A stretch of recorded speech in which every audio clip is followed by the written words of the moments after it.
Hello students, मैं जसपाल सिंह गुजारी आज लेकर के आया हूँ आपके सामने मैथ्स का previous topic time value of money.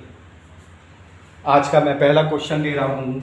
Uh sum of money amount to rupees 6200 in 2 years and rupees 7400 in 3 years। Full stop. Find the rate of interest.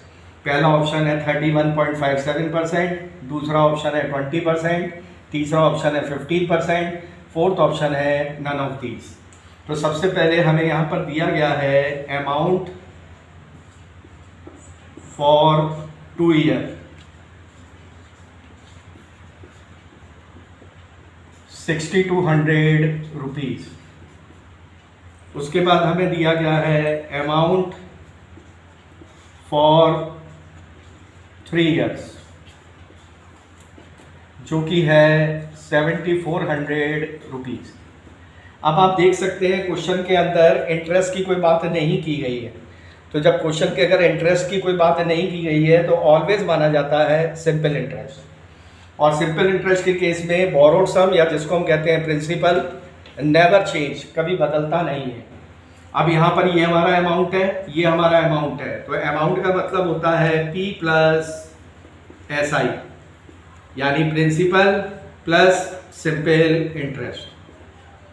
तो अब यहाँ का प्रिंसिपल और यहाँ का प्रिंसिपल दोनों बराबर हुए, तो जो भी हमारा डिफरेंस आता है वो SI में आता है, यानी सिंपल इंटरेस्ट में आता है। आप देख सकते हैं टाइम जो है वो 2 साल से 3 साल हो गए, तो 1 साल बढ़ गए। और जो हमारा फिगर था वो 6200 से 7400 हो गया, तो वो बढ़ गया है ₹1200। तो ये हमारा कहलाएगा SI फॉर 1 year। अब अगर 1 साल का हमारा SI 1200 रुपये है तो हम उसको 2 साल या 3 साल किसी एक में बदल सकते हैं।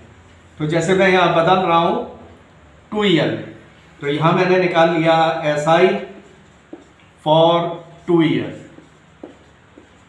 अगर 1 साल का 1200 है तो 2 साल का आ गया 2400 रुपये। अब हमें ये मालूम है कि यहाँ पर SI 2 साल का 2400 है और 2 साल का अमाउंट जो है वो 6200 है। तो मैं यहाँ पर प्रिंसिपल कैलकुलेट कर सकता हूँ।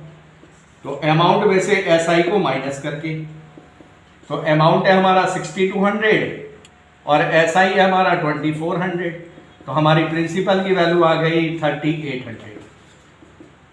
अब हमारे पास तीनों चीज़ें मालूम है, प्रिंसिपल भी मालूम है, इंटरेस्ट भी मालूम है और टाइम पीरियड भी मालूम है। तो हम रेट ऑफ इंटरेस्ट कैलकुलेट कर सकते हैं। तो हमारा SI का फॉर्मूला होता है P × R × T अपॉन 100।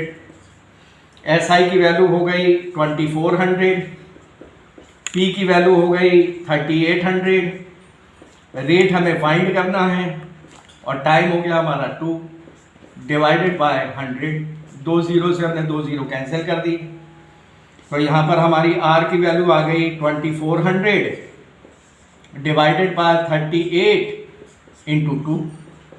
तो मैंने पहले 2400 को 2 से कैंसिल कर दिया, तो जो कि कैंसिल हुआ है 1200 में। फिर मैंने 2 से 38 को कैंसिल कर दिया 19 टाइम्स और 1200 को कैंसिल कर दिया 600 टाइम्स। तो ये आ गया 600 डिवाइडेड बाय 19। तो 600 डिवाइडेड बाय 19 आएगा हमारा 31.57%। यही हमारा रेट ऑफ इंटरेस्ट का आंसर हुआ। अब हम ऑप्शन में चेक कर सकते हैं, तो आप देख सकते हैं option A 31.57। The next question is a sum of money double itself in 10 years, full stop, the number of years it would triple itself is। पहला ऑप्शन 25 years, दूसरा ऑप्शन 15 years, तीसरा option 20 years, fourth option none of these. यहाँ पर ये कहा गया है कि कोई सम है वो डबल हो गया है 10 साल में। अब फिर वही चीज, यहाँ पर भी इंटरेस्ट की कोई बात नहीं है, इसका मतलब सिंपल इंटरेस्ट। तो यहाँ पर सम नहीं मालूम, तो हमने सम यानी प्रिंसिपल को लेट कर लिया 100 रुपीज़। अब कह रहे हैं वो डबल में कन्वर्ट हो गया 10 साल में, इसका मतलब उसके अंदर इंटरेस्ट इंक्लूड हो गया। तो जिस सब में इंटरेस्ट अगर इंक्लूड हो जाता है तो वो बन जाता है अमाउंट। तो हमारा अमाउंट हो गया 200 रुपीज। टाइम है हमारे पास 10 ईयर्स। अब आप देख सकते हैं P की वैल्यू है 100, अमाउंट की वैल्यू है 200 और टाइम की वैल्यू है 10 ईयर्स। तो यहाँ पर सबसे पहले हम SI कैलकुलेट कर सकते हैं। तो वो आ गया A माइनस पी, यानी 200 माइनस 100, तो ये आ गया 100 रुपीज। अब हमें SI मालूम है, P मालूम है और टाइम मालूम है, तो हम रेट निकाल सकते हैं। तो हमारा SI का फॉर्मूला होगा P into R into T divided by 100। SI की वैल्यू है 100, P की वैल्यू है 100, रेट हमें मालूम नहीं है, टाइम है हमारा 10 ईयर्स और डिवाइडेड बाय 100। ये 100 से हमने 100 को कैंसिल किया, तो यहाँ पर R की वैल्यू आ गई हमारी 100 बाय 10, यानी 10%। अब इन्होंने आगे कहा है the number of years it would triple itself. इसका मतलब रेट हमारे पास है 10%, प्रिंसिपल है हमारे पास 100 रुपीज। अब ट्रिपल में कन्वर्ट हो गया, यानी अमाउंट की वैल्यू हो गई 300 रुपीज। तो इस तरीके से पहले हमने SI की वैल्यू कैलकुलेट कर ली, A माइनस पी, यानी 300 माइनस 100, जो कि आ गई 200 रुपीज। अब हमने फॉर्मूला अप्लाई किया, तो SI is equal to P into R into T divided by 100। तो SI की वैल्यू है 200, P की वैल्यू है 100, रेट है हमारे पास 10, टाइम हमें फाइंड करना है, डिवाइडेड बाय 100। ये 100 से 100 कैंसिल, तो T is equal to 200 by 10, यानी 20 ईयर्स। यही हमारी टाइम की वैल्यू आई है 20 ईयर्स। अब हम ऑप्शन में चेक कर सकते हैं, तो ऑप्शन सी 20 ईयर्स यही हमारा आंसर है। The next question is what sum of money will produce ₹28600 as an interest in 3 years and 3 months at 2.5% per annum simple interest. पहला ऑप्शन है ₹3,52,000, दूसरा ऑप्शन है ₹3,56,000, तीसरा ऑप्शन है ₹3,50,000 और फोर्थ ऑप्शन है नन। सबसे पहले कह रहे हैं what sum of money will produce, कितना हम सम प्रोड्यूस करें, यानी हमें P कैलकुलेट करना है। तो P को हमने मान लिया P। हमें सिंपल इंटरेस्ट की वैल्यू गिवन दी गई है, वो है हमारे पास 28600।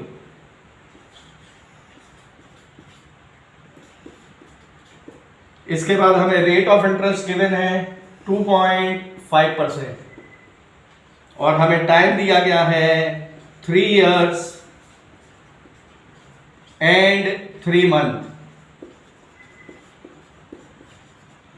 तो सबसे पहले हमने 3 years को मंथ में कन्वर्ट किया, तो वो हो गया हमारा 36 month प्लस 3 month ये हो गए,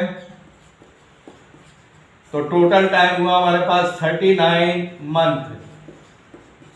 अब जब हम 39 मंथ को ईयर में कन्वर्ट करेंगे तो हम कहेंगे 39/12 ईयर्स। अब हमने फॉर्मूला अप्लाई किया, SI is equal to P into R into T divided by 100। SI है हमारे पास 28600, P की वैल्यू है P, रेट है 2.5, टाइम पीरियड हो गया 39/12 इंटू 100। यहां मान लिया 1 क्रॉस मल्टीप्लिकेशन।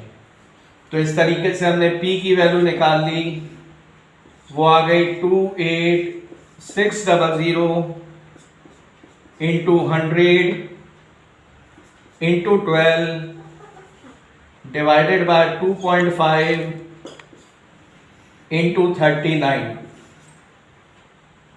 तो यहां पर हमने कैलकुलेशन को सॉल्व करने के लिए सबसे पहले